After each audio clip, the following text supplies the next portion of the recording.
Trevor the traction engine enjoyed living in the vicarage orchard. Edward came to see him every day, but sometimes Trevor didn't have enough work to do. I do like to keep busy all the time, he sighed one day. and I do like company, especially children's company. Cheer up, smiled Edward. Sir Topham Hatt has work for you at his new harbor. I'm to take you to meet Thomas today. Oh, exclaimed Trevor happily. A harbor, the seaside, children, that will be lovely.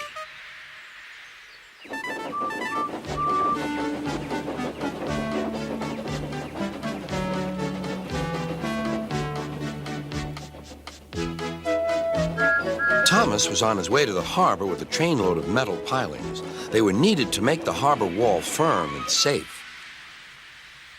Hello, Thomas, said Edward. This is Trevor, a friend of mine. He's a traction engine. Thomas eyed the newcomer doubtfully. A what engine? A traction engine, explained Trevor. I run on roads instead of rails. Can you take me to the harbor, please? Sir Topham Hatt has a job for me. Yes, of course, replied Thomas, but he was still puzzled. Workmen coupled Trevor's car to Thomas's train, and soon they were ready to start their journey.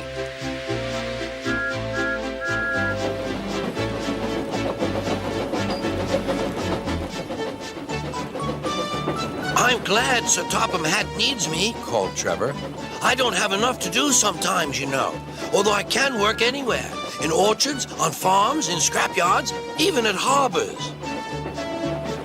But you don't run on rails, puffed Thomas. I'm a traction engine. I don't need rails to be useful, replied Trevor. You wait and see.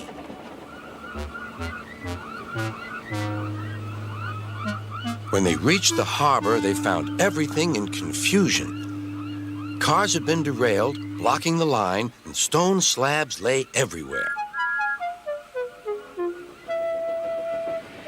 We must get these pilings past, said Thomas's driver. They are essential. Trevor, we need you to drag them round this mess. Just the sort of job I like, replied Trevor. Now you'll see, Thomas. I'll soon show you what traction engines can do. Trevor was as good as his word. He dragged the pilings clear with chains and towed them into position. Who needs rails? He muttered cheerfully to himself.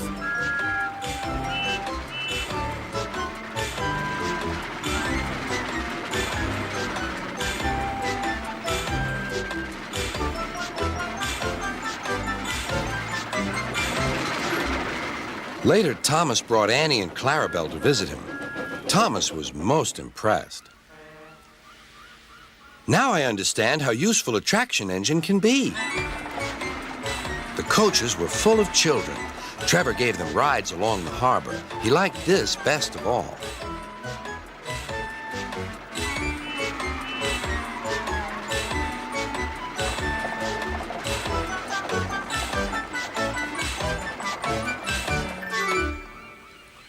He's very kind, said Annie. He reminds me of Thomas, added Clarabelle. Everyone was sorry when it was time for Trevor to go. Thomas pulled him to the junction. A small tear came into Trevor's eye. Thomas pretended not to see. He whistled gaily to make Trevor happy. I'll come and see you if I can, he promised. The vicar will look after you, and there's plenty of work for you now at the orchard, but we may need you again at the harbor someday.